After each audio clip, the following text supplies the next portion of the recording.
Alright, omukutu oli ku Twistalk YouTube channel kwoli kwogenda maaso n'okuba nti ate ofuna buli update eziba ziguddewo wano eno mu Uganda ndala ku celebrities baffe amawulire agakagwawo agookya genda maaso n'okuba nti osubscribinga gwe wenna nga gwe mulundi gwo ogusooka nyiga akapeesa ka subscribe bw'omaliriza okusubscribinga akadde kajja kujja nako kakoonemu nga buli solo gye tuteekayo gwe abaasooka okugifuna gwe wenna nga tunaba subscribinga osubwa nno kwa video ze tuteekayo zikugyako stress ate zikuyigiriza kakati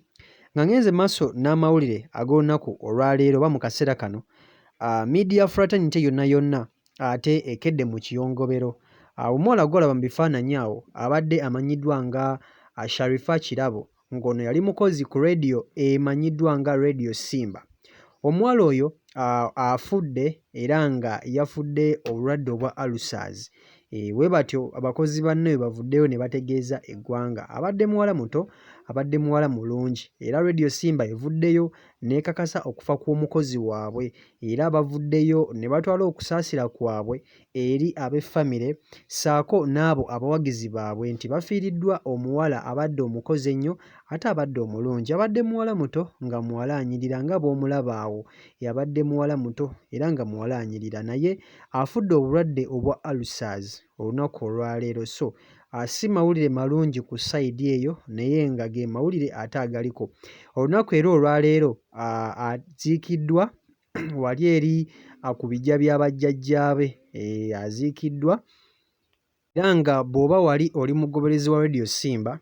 ng'ojjukira ku program emanyiddwa nga bonna baseke ku Radio Simba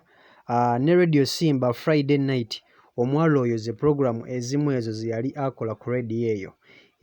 bw'oba ojjukira bonna baseke ku Radio Simba program zaali z'amaanyi nnyo ddala omwalo oyo ze zimu ku program ze yali akola naye nga kitalo nnyo kitalo ddala tusaasira abafamire n'ab'eŋŋanda okuviirwako omuwala abadde omuto naye ng'ate ge mawulire agaliwo mawulire si malungi naye ate nga ge galiwo so tusaasiddeko ku b'eŋŋanda n'ab'emikwano olw'okuviirwako omuwala ng'oyo ge mawulire agali ku sayidi eyo mbaagaliza olunaku olulungi gwe wenna nga tonnaba kusubscribinga ku channel yaffe agenda maaso n'okuba nti osubscribinga kubanga ebirungi bikyajja mubeere bulungi